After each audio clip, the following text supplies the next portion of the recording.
Hi, I'm Andrew Armstrong and welcome to the back office teardown lab. Look at this little cheeky fellow here. It's basically a lighter, you know, for lighting candles, your kiddie's birthday cake, and you'd press the button and it would emit a lightning bolt, you know, like a taser, a candle taser.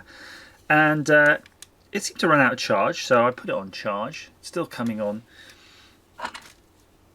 but there's no lightning. So basically I figure the battery side seems good, but something else is awry, and it looked like a good opportunity to dismantle it. It's been so good, we've had it for years, that it's not one of those things that I ever actually dismantled right away because it just worked.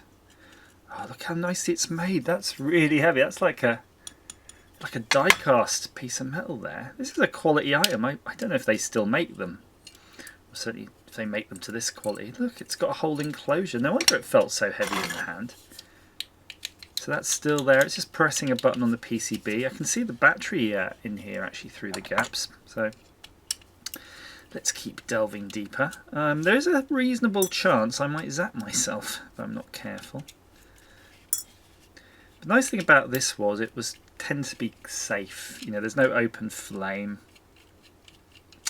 Your kiddies can, I guess your kiddies probably shouldn't use it, but if they did, it's probably not going to cause too much harm. Never really tried zapping myself, but I imagine it probably does give a little bit of a jolt. But it was enough to, you could set things on fire like a post-it note. Right. Okay. Oh, so there seems to be a collar here. Oop, yeah, that will come off. And the other thing about it, which was quite nice, that looks like the core of a USB.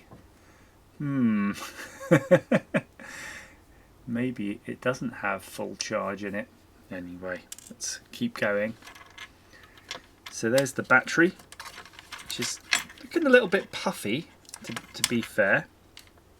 And a really simple, really simple circuit. So let me just clear up this area.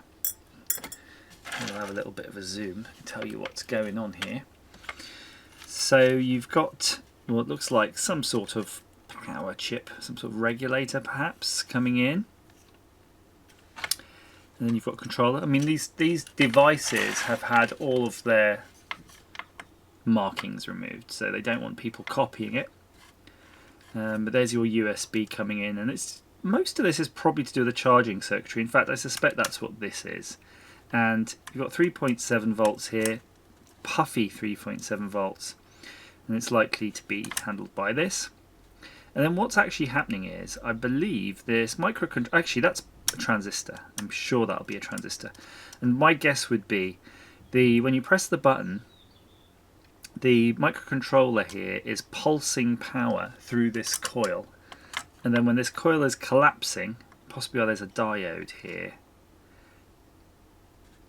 when the coil is collapsing, it's going to do, you know, like one of those like flyback type things, and then that can basically output thousands of volts. So you can see those are the wires to the coil, and then it just shoots off up there. And they've got this extra bit of insulation on them, and this is potted to make sure that the lightning doesn't escape where it shouldn't. So what I'll do is I'm going to desolder the battery, and we'll wire it in directly to a bench power supply and see what happens. This really is a puffy boy here. I'll have to take it to the old recycling centre later. Dispose of it correctly.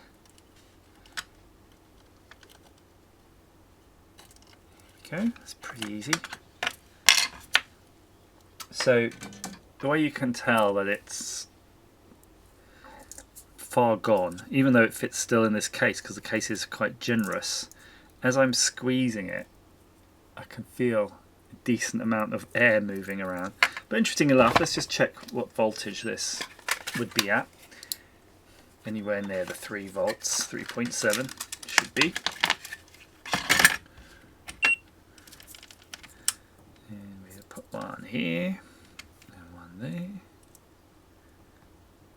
3.2 volts, so not bad. I mean, it still had voltage in there.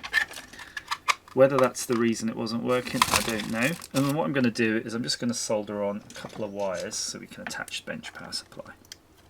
Okay, that's done. those on.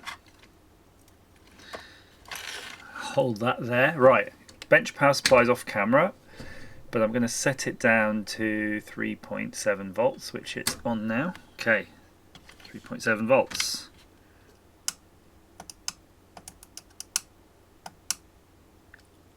So when I press that, I can actually see on the bench power supply it's overloading it, and this is a 2 amp bench power supply. So whatever is happening, it's not great. And I do notice when you press the button, it initially starts quite bright, and then it just quickly goes dim. Again, nothing this end. Right, I think we have to go a little bit deeper. Let's power off for a sec. Let's see this. Get this PCB out. Flip it over. So, we're probably going to measure what's going on here when we press the button. We can do that from the top nicely. Now, I don't have my bench power oscilloscope with me. Do have a bench power supply. So I'm just going to use my precious favourite meter, but I'm pretty sure this is just a low voltage output, so let's see what we see. Maybe we might need it on AC, I don't know. Yeah, we would probably. Okay, so let's put the PCB back down, turn on the bench power supply, hold these contacts. A lot of things to hold, right, and then press the button.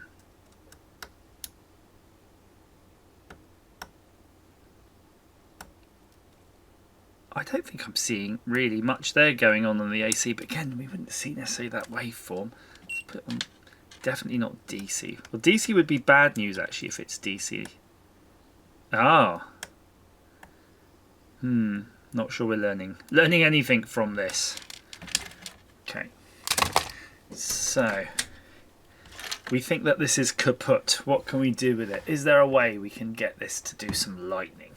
Actually, before I do that, there was some other test. I've put this into resistance. Again, not entirely sure what this coil should be. It's registering as 0.1. That's just for our records, though. I'm not saying it's incorrect. Let's get in there. Look at this. Look how good it was made. Crikey. Any markings on that at all? Nope. I mean, it's probably likely that it'd be quite low resistance because you can see there's only a few wraps in there. It's only going around 1, 2, 3, 4, 5, 6, 7, 8, 9. I'd say 13 times round. Yeah, it can't be more than that. Just pull them apart slightly and then just plug them in to our bench power supply. Now, our bench power supply. Oh, it's really not going to be able to. It's going to be the frequency of me turning it on and off.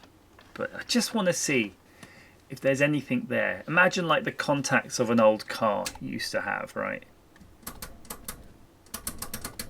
Oh, I'm just not seeing anything. Nothing. Woe is me. And it's at 20 volts now. Oops, left that on. On a 2 amp power supply, look, I'm going to put a little bit of black sticky behind it so we can just see is anything happening. I'm going to turn off the lights. Well, there's no way I would make a good set of coils in a car. Darn. Have we failed? I think we might have.